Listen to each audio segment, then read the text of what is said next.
నమ్మకమైనటువంటి రాయవారు అంటండి, నమ్మకమైనటువంటి మంచి గుణాలు కలిగిన వ్యక్తి అంటండి ఔషధం వంటి వాడంట. అది స్త్రీ అయినా పురుషుడైనా ఇది అర్థమవుతుందండి.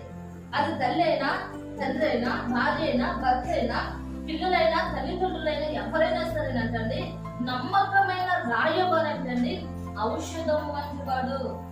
ఇది అర్థమవుతుందండి. అలా నమ్మకత్వాన్ని కోల్పోయే వారు ఎవరంటున్నాడో తెలుసా? దుష్టుడైన దూతంట కీడునకు లోపడతాడు. అంటే నమ్మకత్వం లేకపోవడమే దుష్టత్వం. దుష్టుడు ఎవరు అంటే నమ్మకత్వం లేదు వారు.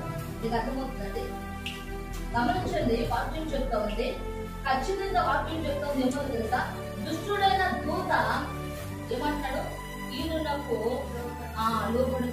లోబడుతాడంటాడు. అదే నమ్మకమైన రాయబారు ఎలా ఉంటాడో తెలుసా? ఒక ఔషధం లాగా, ఒక మంచి మెడిసిన్ లాగా, ఆరోగ్యకరమైన మాటలు, ఆరోగ్యకరమైన పనులు, ఆరోగ్యకరమైన దైవ చిత్తాన్ని ఎదుగువారు ఎలా ఉంటారని తెలుసా? ఎలా ఉంటారంట? ఔషధం వల్ల వారు పనిచేస్తారంట.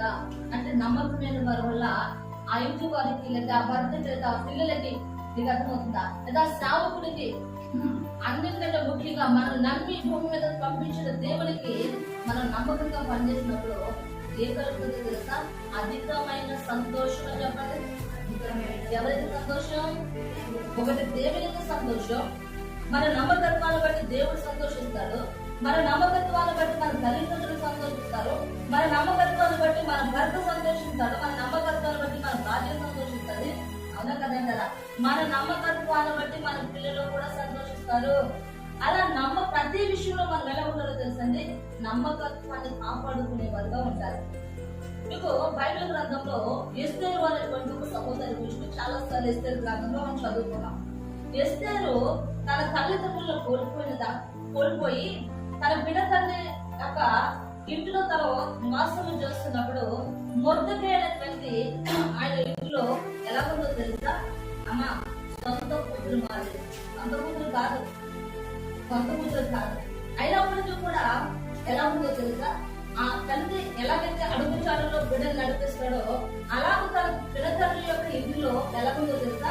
నమ్మకంగా ఆయన ఎక్కడ ఉండమంటే అక్కడ, ఏది తినమంటే అది తింటూ, ఏమి ఇస్తే అది కట్టుకుంటూ, నీకు అర్థమవుతుందండి. తన కన్యత్వాన్ని కాపాడుకుంటూ, తన ఎవరి జీవితాన్ని కాపాడుకుంటూ, నీకు అర్థమవుతుందా? మొర్దెకై యొక్క విలువలను కాపాడుతూ నమ్మకత్వంగా తను ఏం చేస్తుందో తెలుసా? తన జీవితాన్ని కొనసాగిస్తుండగా మనకు ఎవరు కనబడుతున్నారు? ఎస్తేరు కనబడుతూ ఉంది.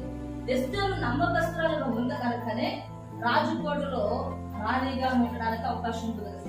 అదే నమ్మకత్వం